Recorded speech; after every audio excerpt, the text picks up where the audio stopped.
Hi hello everyone welcome back to my YouTube channel. ഇന്ന് ഞാൻ സംസാരിക്കാൻ പോകുന്നത് ഞാൻ ചെയ്ത ഒരു കുട്ടി വാൾ പെയിൻറ്റിങ്ങിനെ കുറിച്ചാണ്. അപ്പോൾ എൻ്റെ വീട്ടിൽ ഞാൻ ഇതുവരെ റിനോവേഷൻ പരിപാടികളൊന്നും ചെയ്തിട്ടില്ല. അങ്ങനെ ഇരിക്കുന്ന സമയത്താണ് വീടൊന്ന് റിനോവേഷൻ ചെയ്യണം അല്ലെങ്കിൽ ഒന്ന് മേക്ക് ഓവർ ചെയ്യണം എന്ന് എനിക്ക് തോന്നിയത്. അപ്പോൾ ഞാൻ കരുതി എന്തായാലും പെയിൻറ്റിംഗ് ഒക്കെ ഒന്ന് ട്രൈ ചെയ്യാമെന്ന്. ഞാൻ ഇതുവരെ പെയിൻറ്റിങ് ട്രൈ ചെയ്തിട്ടില്ല. വാൾ പെയിൻറ്റിങ് ചെയ്യാൻ വേണ്ടിയിട്ടുള്ള എൻ്റെ ഒരു ഇൻസ്പിറേഷൻ എന്ന് പറയുന്നത് അച്ചാച്ചനാണ്. അപ്പോൾ അച്ചാച്ചൻ ആദ്യം ഞങ്ങളുടെ വീട്ടിൽ പെയിൻറ്റ് ചെയ്യേണ്ട ഒരു സിറ്റുവേഷൻ വന്നപ്പോൾ തന്നെ വീട് മൊത്തം പെയിൻറ്റ് അടിക്കുന്നത് ഞാൻ കണ്ടിട്ടുണ്ട്. അപ്പോൾ അതിൽ നിന്ന് ഒരു ഇൻസ്പിറേഷൻ കിട്ടിയിട്ടാണ് ഞാൻ ഈ വാൾ പെയിൻറ്റിങ് ചെയ്യുന്നത്. അത് കണ്ടപ്പോൾ എനിക്ക് തോന്നി എന്തുകൊണ്ടും നമുക്ക് ട്രൈ ചെയ്തുകൂടാന്ന്. അപ്പോൾ ഞാൻ എൻ്റേതായ ഒരു രീതി കുറച്ച് ഒരു മോഡിഫിക്കേഷനൊക്കെ വരുത്തിയിട്ട് ഒരു വാൾ പെയിൻറ്റിങ് ചെയ്യാമെന്ന് കരുതി. അപ്പോൾ ആ ഒരു വാൾ പെയിൻറ്റിങ് ആയിരിക്കും ഞാൻ ഇന്ന് നിങ്ങൾ കാണിക്കാൻ പോകുക. അതെങ്ങനെയാണ് ചെയ്തത്, അതിൻ്റെ പ്രൊസീജിയേഴ്സ് അല്ലെങ്കിൽ പ്രോസസ്സ് എന്തൊക്കെയുണ്ടായിരുന്നു, എത്ര നാളായിട്ട് ഞാൻ ചെയ്യുന്ന വാൾ പെയിൻറ്റിങ് ആണെന്നൊക്കെ ഉള്ളത്. ഇത് എന്നെ സംബന്ധിച്ച് ഒരിക്കലും ഒരു ഈസി ടാസ്ക് ആയിരുന്നില്ല. കാരണം ഒരു വാവയൊക്കെ വെച്ചിട്ട് നമ്മളൊരു വാൾ പെയിൻറ്റിങ് ചെയ്യുക എന്ന് പറയുന്നത് ഒരു സിംഗിൾ ഡേയോ അല്ലെങ്കിൽ 2-3 ദിവസം കൊണ്ട് തീർക്കേണ്ട കാര്യമായിരിക്കാം ചിലപ്പോൾ നമ്മൾ തന്നെ ചെയ്യുകയാണെന്നുണ്ടെങ്കിൽ. ഇപ്പോൾ വാവയൊക്കെ ഉള്ളപ്പോൾ നമുക്ക് അത്ര ഈസി ആയിട്ട് ചെയ്യാൻ പറ്റുന്ന ഒരു സംഗതിയല്ല. പക്ഷേ എന്നിരുന്നാൽ പോലും ഞാൻ എൻ്റെ മാക്സിമം ഞാൻ ട്രൈ ചെയ്തിട്ടുണ്ട്. എന്നെക്കൊണ്ട് പറ്റുന്ന പോലെയൊക്കെ ഞാനത് മോഡിഫൈ ചെയ്യാൻ ശ്രമിച്ചിട്ടുണ്ട്. അപ്പോൾ ഞാൻ ചെയ്ത വർക്കുകളായിരിക്കും ഞാൻ ഇതിനകത്ത് കാണിക്കാൻ ശ്രമിക്കുന്നത്. അപ്പോൾ നിങ്ങളുടെ അഭിപ്രായങ്ങളൊക്കെ നിങ്ങൾ രേഖപ്പെടുത്തണം. അപ്പോൾ എനിക്ക് പറയാനുള്ള ഒരു സംഗതി എന്താ വെച്ചിട്ടുണ്ടെങ്കിൽ, വാൾ പെയിൻറ്റിംഗ് എന്ന് പറയുന്നത് ബോയ്സിന് മാത്രം തീരെടുത്തിട്ടുള്ള ഒരു മേഖലയല്ല. വേണമെങ്കിൽ ഗേൾസിനെ ഒന്ന് കൈവെക്കാൻ പറ്റുന്ന ഒരു മേഖല തന്നെ. അങ്ങനെ എൻ്റെ ആദ്യത്തെ ഒരു എക്സ്പെരിമെൻ്റ് ആണിത്. അപ്പോൾ എന്തായാലും കണ്ടു നോക്കിയിട്ട് നിങ്ങളുടെ അഭിപ്രായം അറിയിക്കുക. ഇവിടെയാണ് നമ്മൾ പെയിൻറ്റിങ് ചെയ്യുന്നത്. ഇതെൻ്റെ റൂമാണ്. ഇതിൽ വൈറ്റ് പെയിൻറ്റിംഗ് ആണ് ആദ്യം നമ്മൾ ചെയ്യാൻ വേണ്ടി ഉദ്ദേശിക്കുന്നത്. ഇതൊരു ബോക്സ് പോലുള്ള ഒരു പെയിൻറ്റിങ്ങിൽ ചെയ്യാൻ വേണ്ടിയിട്ടാണ് ഞാൻ ഉദ്ദേശിക്കുന്നത്. അതുകൊണ്ട് തന്നെ നമ്മൾ വാട്ടർ ലെവലൊക്കെ എടുത്ത് ലൈനൊക്കെ ഇട്ടിട്ട് വേണം നമ്മൾ പെയിൻറ്റ് ചെയ്യാൻ വേണ്ടിയിട്ട്.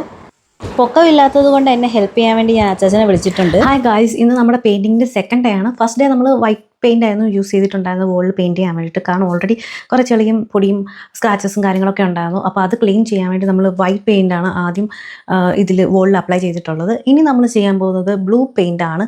ആ പെയിൻറ്റ് അടിക്കുന്നതിന് മുന്നേ തന്നെ നമ്മൾ യൂസ് ചെയ്ത ഒരു സംഗതി എന്ന് പറഞ്ഞിട്ടുണ്ടെങ്കിൽ പെയിൻറ്റ് സ്റ്റേപ്പാണ്.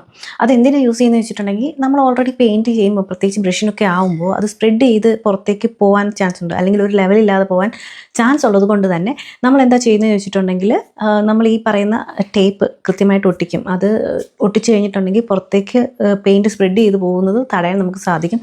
അതുപോലെ കൃത്യമായ ഒരു ലൈനിലൊക്കെ അല്ലെങ്കിൽ കൃത്യമായ ഒരു ബോക്സിൻ്റെ ഉള്ളിലൊക്കെ ആയിട്ട് നമുക്ക് ആ ഒരു പെയിൻറ്റ് കിട്ടും, അല്ലെങ്കിൽ പെയിൻറ്റിങ് കിട്ടും. അതുകൊണ്ടാണ് ഞാൻ ഇപ്പോൾ ഈ ഒരു പെയിൻറ്റ് സ്റ്റെപ്പ് യൂസ് ചെയ്തിട്ടുള്ളത്.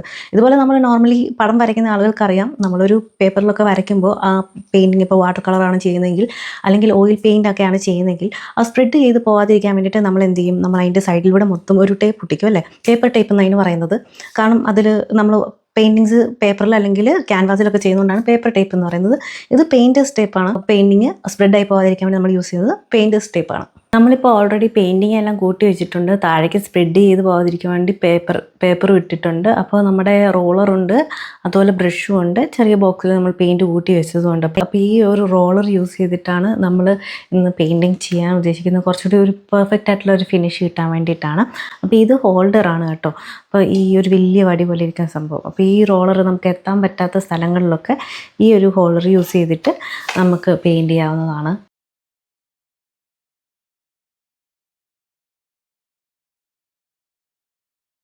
ഗൈസ്, നമ്മുടെ റോളറിൻ്റെ കളറൊക്കെ ഇപ്പോൾ നീലയായിട്ടുണ്ട്. അതുപോലെ നമ്മൾ പെയിൻറ്റ് ചെയ്യുമ്പോൾ ശ്രദ്ധിക്കേണ്ട ഒരു കാര്യമാണ്, അപ്പ് ആൻഡ് ഡൗണിലേക്കാണ് നമ്മളെപ്പോഴും പെയിൻറ്റ് ചെയ്യേണ്ടത്. അതിപ്പോൾ ബ്രഷ് ആണെങ്കിലും റോളറാണെങ്കിലും അപ്പ് ഡൗൺ ഈ ഒരു ലെവലിൽ മാത്രമേ നമ്മളെപ്പോഴും ചെയ്യാവുള്ളൂ. അല്ലെങ്കിൽ നമുക്ക് എല്ലാ ഏരിയയിലും പ്രോപ്പറായിട്ട് പെയിൻറ്റ് കവർ ആവില്ല. അപ്പോൾ ഈ ഒരു രീതിയിലായിരിക്കണം നമ്മളെപ്പോഴും പെയിൻറ്റ് ചെയ്യേണ്ടത്. ഈ താഴെയുള്ള ഏരിയയിലൊക്കെ ഞാൻ ബ്രഷ് വെച്ചിട്ടാണ് ചെയ്തത്. അപ്പോൾ അതിൻ്റെ ഒരു തിക്നെസ് നോക്കൂ. ഇത് റോളർ വെച്ച് ചെയ്തതാണ്. അപ്പോൾ നിങ്ങൾക്ക് ഒരു ഡിസൈനർ മോഡലിലൊക്കെയാണ് വോൾ വേണ്ടതെങ്കിൽ നിങ്ങൾക്ക് റോളർ ഇൻകംപ്ലീറ്റ് ആയിട്ട് ലൈക്ക് റോൾ ചെയ്തിട്ട് ഇങ്ങനെ ഡിസൈൻ ചെയ്തെടുക്കാവുന്നതാണ്. അല്ലാതുണ്ടെങ്കിൽ നല്ല ഏറ്റവും നമുക്ക് ലാഭം എന്ന് പറഞ്ഞിട്ടുണ്ടെങ്കിൽ ബ്രഷ് വെച്ച് ചെയ്യുന്നതാണ്. അപ്പോൾ അധികം പെയിൻറ്റ് അങ്ങനെ അബ്സോർബ് ആയി പോകത്തില്ല. ഈ റോളറിനെ സംബന്ധിച്ച് പറഞ്ഞിട്ടുണ്ടെങ്കിൽ ഈ റോളറിന് ഇത് ഫറാണ്. ഫറ് പോലത്തെ ചണനൂലുകൾ വെച്ചിട്ട് ഉണ്ടാക്കിയേക്കുന്നതാണ്. അതുകൊണ്ട് തന്നെ പെയിൻറ്റ് എത്രയും പെട്ടെന്ന് അബ്സോർബ് ആവുന്നൊരു പ്രശ്നം റോളർ വെച്ച് ചെയ്യുന്നുണ്ട്. അതുകൊണ്ട് ഏറ്റവും ബെറ്റർ എന്ന് പറഞ്ഞിട്ടുണ്ടെങ്കിൽ ലൈക്ക് പെയിൻറ്റ് അധികം ചിലവാക്കാനില്ല എന്നുണ്ടെങ്കിൽ നമുക്ക് യൂസ് ചെയ്യാവുന്നത് ബ്രഷാണ്. ഫസ്റ്റ് റൗണ്ട് നമ്മൾ റോളർ വെച്ച് യൂസ് ചെയ്ത് പെയിൻറ്റ് ചെയ്തപ്പോൾ അത്ര പെർഫെക്റ്റ് ആയിട്ട് കളറിങ് ആയിട്ടുണ്ടായിരുന്നില്ല. അതുകൊണ്ട് നമ്മൾ സെക്കൻഡ് കോട്ട് ചെയ്യുകയാണിപ്പോൾ. അങ്ങനെ സെക്കൻഡ് കോട്ട് നമ്മൾ ചെയ്ത് കഴിഞ്ഞപ്പോൾ നമ്മൾ എടുത്ത വെള്ളത്തിൻ്റെ ലെവൽ ഇത്തിരി കൂടിപ്പോയി. അപ്പോൾ അതിങ്ങനെ മെല്ലെ മെല്ലെ താഴേക്ക് ഡ്രോപ്പ് ആയിട്ട് വരുന്നുണ്ട്. അപ്പോൾ അതുകൊണ്ട് നമ്മൾ തേർഡ് കോട്ടും കൂടെ ചെയ്തു. അങ്ങനെയാണ് നമ്മൾ ഫൈനലി ഒരു നല്ല വൃത്തിയിൽ നമുക്ക് വോളിൽ പെയിൻറ്റിങ് കിട്ടിയത്. ഡിസൈനിങ് റോളറാ. അപ്പോൾ കളർ ഇതിലാക്കിയിട്ട് ഇതേ നമ്മൾ കളർ റോൾ ചെയ്തിട്ട് ഇത് ഭിത്തിയിൽ നമുക്ക് പെയിന്റ് അടിക്കാം. വലിയ പണിയില്ല, ഡിസൈൻ പോലെ കിടന്നോളൂ. ഈ ഡിസൈനർ റോൾ യൂസ് ചെയ്തിട്ടാണ് നമ്മൾ അടുത്ത പെയിന്റിങ് ചെയ്യേണ്ടത്. ഇത് യൂസ് ചെയ്യുമ്പോൾ നമ്മൾ ശ്രദ്ധിക്കേണ്ട കാര്യം എന്താ വെച്ചിട്ടുണ്ടെങ്കിൽ വാട്ടറിന്റെ കൺസിസ്റ്റൻസിയാണ്. അതായത് വാട്ടർ അധികം തന്നെ യൂസ് ചെയ്യാത്തതാണ് നല്ലത്. പെയിന്റ് മാക്സിമം യൂസ് ചെയ്യുന്നതാണ്. അല്ലെങ്കിൽ വാട്ടർ യൂസ് ചെയ്ത് കഴിയുമ്പോൾ ഈ താഴേക്ക് ഊർന്നൂർന്ന് വരും. അപ്പോൾ അത് നമ്മൾ പ്രത്യേകം ശ്രദ്ധിക്കേണ്ടതാണ്. ഈ ഒരു റോൾ ഉള്ളതിന്റെ ഗുണം എന്താ വെച്ചിട്ടുണ്ടെങ്കിൽ നമ്മുടെ ഹാൻഡ് വർക്ക് കുറെ കുറഞ്ഞു കിട്ടും എന്നുള്ളതാണ്. ഈ വൈറ്റിൽ ചെയ്ത പെയിന്റിങ്സ് എല്ലാം ഈ റോളർ വെച്ചിട്ട് നമ്മൾ ചെയ്തതാണ് കേട്ടോ. അതിന്റെ തൊട്ടിപ്പുറ കാണുന്നത് നമ്മൾ ആദ്യം ചെയ്ത ബ്ലൂ വാൾ പെയിന്റിംഗ് ആണ്. ഇത് വാള ചെയ്യുന്നതാ, 60-90 കിട്ടും. പെട്ടെന്ന് കിട്ടാൻ ഞാൻ ഫ്ലിപ്കാർട്ടിൽ നിന്ന് വാങ്ങിച്ചത്. ഈ കാണുന്നതാണ് സ്റ്റെൻസിൽസ് കേട്ടോ. അപ്പോൾ നമ്മൾ ഈ സ്റ്റെൻസിൽസ് യൂസ് ചെയ്തിട്ടാണ് ബാക്കി വാൾ പെയിന്റിംഗ് ചെയ്യുന്നത്. ഈ സ്റ്റെൻസിൽ നമ്മൾ വാൾ പേസ്റ്റ് ചെയ്തിട്ടാണ് കേട്ടോ ചെയ്യുന്നത്.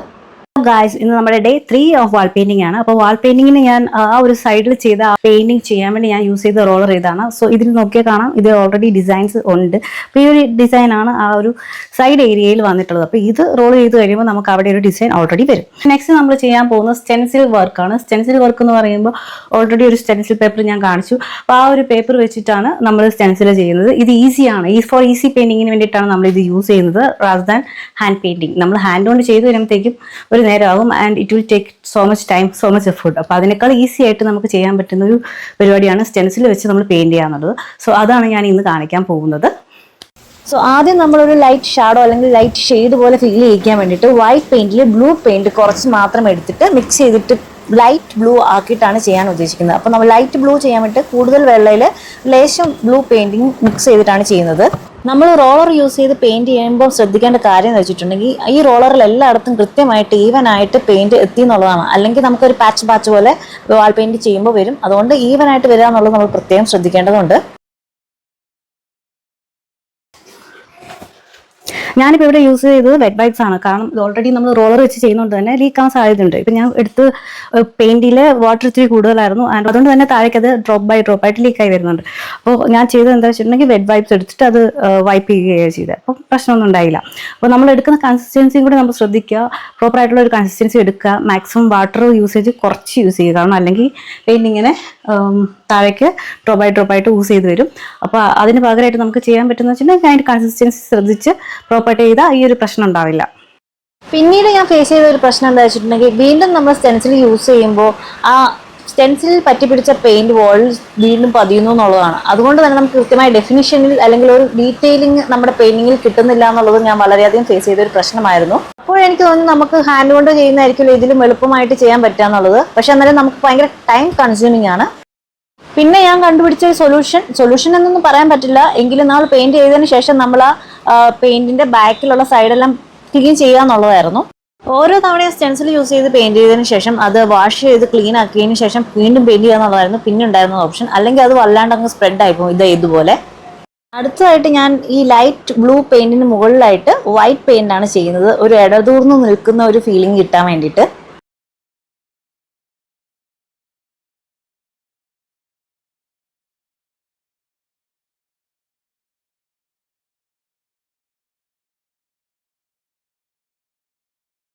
സ്പ്രെഡായി പോയി എന്ന് തോന്നുന്ന പെയിന്റിങ്ങിനെല്ലാം നമ്മളൊരു ബ്ലൂ ഔട്ട്ലൈൻ അല്ലെങ്കിൽ ബ്ലൂ കളർ കൊണ്ട് ഒരു ലൈനിങ് കൊടുക്കുന്നുണ്ടായിരുന്നു പ്രോപ്പറായിട്ട് അത് കിട്ടാൻ വേണ്ടിയിട്ട്. പിന്നെ താഴെയുള്ള ഡ്രോയിങ്സ് 1-2 ഞാൻ സ്റ്റെൻസിലിന് ചെയ്തു. പിന്നെ നടപടിയാവില്ല എന്ന് കണ്ടതുകൊണ്ട് തന്നെ ബാക്കി ഞാൻ ഹാൻഡ് കൊണ്ടാണ് ഡ്രോ ചെയ്തിട്ടുണ്ടായിരുന്നത്. കൈകൊണ്ട് വരച്ചപ്പോൾ കുറച്ചുകൂടി എളുപ്പം തീർന്ന പോലെ ഒരു ഫീലിംഗ് ഉണ്ടായിരുന്നു. അപ്പോൾ എന്തായാലും ഞാൻ ചെയ്യുന്ന വർക്കുകൾ അത് ആദ്യത്തെ ഒരു 1-2 ദിവസം എന്ന് പറഞ്ഞിട്ടുണ്ടെങ്കിൽ ഞാൻ 1, 2, 3 ഇത്ര ദിവസത്തിനുള്ളിൽ കംപ്ലീറ്റ് ചെയ്യാം എന്നൊക്കെ വിചാരിച്ച് എണ്ണുന്നുണ്ടായിരുന്നു. പിന്നീട് എനിക്ക് മനസ്സിലായി ഇത് എണ്ണിയിട്ട് കാര്യമില്ല, എണ്ണിയാൽ നിൽക്കത്തുമില്ല, നമ്മൾ ഉദ്ദേശിക്കുന്ന സമയത്ത് തീരത്തുമില്ല എന്ന് മനസ്സിലായത് കൊണ്ട് തന്നെ ആദ്യത്തെ ഒരു 3, 4, 5 വരെയൊക്കെ എണ്ണി കഴിഞ്ഞതിന് ശേഷം പിന്നെ ഞാനത് എണ്ണാൻ നിന്നിട്ടില്ല. അപ്പോൾ എന്തായാലും കുറേ ദിവസങ്ങൾ കൊണ്ട് ഞാൻ ചെയ്തു തീർത്തൊരു വാൾ പെയിന്റിംഗ് ആണ്. അപ്പോൾ നിങ്ങളത് കണ്ടിട്ട് നിങ്ങളുടെ അഭിപ്രായം രേഖപ്പെടുത്തേണ്ടതാണ്. വാൾ പെയിന്റിംഗ് എല്ലാം കഴിഞ്ഞതിന് ശേഷം നമ്മൾ ഹാങ് ചെയ്യാൻ വേണ്ടി 3 വാൾ ഡെക്കർ വാങ്ങിച്ചിട്ടുണ്ടായിരുന്നു. അപ്പോൾ അത് ആണി അടിച്ച് വെക്കാൻ വേണ്ടിയിട്ട് നമ്മൾ വാട്ടർ ലെവൽ എടുക്കുന്നതാണ് ഇപ്പോൾ കണ്ടുകൊണ്ടിരിക്കുന്നത്. ഈ 3 ഹാങ്ങിങ്സും ഈക്വൽ ഡിസ്റ്റൻസിൽ ഇടാനാണ് പ്ലാൻ. സോ അതിന് വേണ്ടിയിട്ട് അളവെടുക്കുകയാണ് ഇപ്പോൾ. ഇതിൻ്റെ പാക്കിങ് കൊള്ളാം കേട്ടോ. കാരണം ഞാനൊരു മിററായിരുന്നു ഓർഡർ ചെയ്തിട്ടുണ്ടായിരുന്നത്. അപ്പോൾ അത് ബ്രേക്ക് ചെയ്യാതിരിക്കാൻ വേണ്ടി 2 സൈഡിലും തെർമോകോളൊക്കെ വെച്ചിട്ടാണ് ഇവരിത് കൊണ്ടുവന്നിട്ടുള്ളത്. സംഗതി കണ്ടിട്ട് കുഴപ്പമില്ല, പക്ഷെ എനിക്ക് അത്ര ഫിനിഷിംഗ് ഇല്ലാത്ത പോലെ തോന്നി. പ്രത്യേകിച്ച് ഈ എൻഡിലൊക്കെ അത് നമ്മൾ ചിലപ്പോൾ സെറ്റാക്കി എടുത്താൽ റെഡി ആകുമായിരിക്കും എന്ന് വിചാരിക്കുന്നു. ഞങ്ങളങ്ങനെ ടേപ്പൊക്കെ വെച്ച് അളന്ന് ഈക്വൽ ഡിസ്റ്റൻസ് എടുത്തു. അതിനുശേഷം ഡ്രില്ല് ചെയ്യുകയാണ്. ഡ്രില്ല് ചെയ്തിട്ട് വേണം ഇതൊക്കെ ഹാങ് ചെയ്യാൻ വേണ്ടിയിട്ട്. ആദ്യം ഞങ്ങൾ ഡ്രില്ല് ചെയ്ത് മിറർ ഹാങ് ചെയ്യാൻ വേണ്ടിയിട്ടാണ്. അപ്പോൾ അങ്ങനെ മിറർ നമ്മൾ ഹാങ് ചെയ്തു. എന്നിട്ടാണ് ഇനി അടുത്ത് ഡ്രില്ല് ചെയ്യാൻ പോകുന്നത്. ഈ ഹാങ്ങിങ്സ് എല്ലാം തന്നെ ഈക്വൽ ഡിസ്റ്റൻസിൽ വേണമെന്നുള്ളത് കൊണ്ടാണ് ഇങ്ങനെ അളവെടുത്തിട്ട് നമ്മൾ ഹാങ് ചെയ്യുന്നത് കേട്ടോ. അളവെടുക്കുന്നതും വാട്ടർ ലെവൽ നോക്കുന്നതും അതുപോലെ ഡ്രില്ല് ചെയ്യുന്നതൊക്കെ എനിക്ക് ഭയങ്കര ടാസ്ക് ആയതുകൊണ്ട് അച്ചാച്ചൻ്റെ ഹെൽപ്പ് ഞാൻ ഇതിൻ്റെ അകത്ത് ചോദിച്ചിട്ടുണ്ട്. അതെല്ലാം അച്ചാച്ചനാണ് നമുക്ക് ചെയ്തു തന്നിട്ടുള്ളത്. പലപ്പോഴായി ചെയ്തുകൊണ്ട് തന്നെ താഴെ കാണിച്ച ഈ ഡിസൈൻ ഞാൻ വീഡിയോ എടുക്കാൻ വിട്ടുപോയിട്ടുണ്ട് തിരക്കിൻ്റെ ഇടയിൽ. അപ്പോൾ ഇതാണ് ഞാൻ ചെയ്ത വർക്ക്. അങ്ങനെ വാൾ ഡെക്കർ എല്ലാം ഇടാൻ വേണ്ടിയിട്ട് ഡ്രില്ല് ചെയ്തതിന് ശേഷം അതെല്ലാം നമ്മളിപ്പോൾ ഹാങ് ചെയ്തിട്ടുണ്ട്. ഇതാണ് നമ്മുടെ റൂമിൻ്റെ ഫൈനൽ ലുക്ക് വരുന്നത്. ഈ ഒരു വീഡിയോ കുറച്ചെങ്കിലും ആളുകൾക്ക് ഹെൽപ്ഫുൾ ആകുമല്ലോ എന്ന് കരുതിയാണ് ഞാനിതിപ്പോൾ ഷെയർ ചെയ്യുന്നത്. വീഡിയോ ഇഷ്ടമായിട്ടുണ്ടെങ്കിൽ പ്ലീസ് ലൈക്ക് ആൻഡ് സബ്സ്ക്രൈബ്. നിങ്ങൾക്ക് എൻ്റെ ഈ കുട്ടി വ്ളോഗ് ഇഷ്ടമായെന്ന് കരുതുന്നു. ഞാൻ കുറേ ദിവസം കൊണ്ട് ചെയ്ത് തീർത്ത ഒരു വർക്കാണ്. ഞാൻ എങ്ങനെയാണ് ഈ വാൾ പെയിൻറ്റിങ് ചെയ്തതെന്നുള്ളത് നിങ്ങളെല്ലാവരും കണ്ടു കാണുമല്ലോ. നിങ്ങളുടെ അഭിപ്രായം തീർച്ചയായും നിങ്ങളൊരു കമൻറ്റ് ബോക്സിൽ രേഖപ്പെടുത്തേണ്ടതാണ്. അപ്പോൾ അത്രയേ ഉള്ളൂ. Bye bye.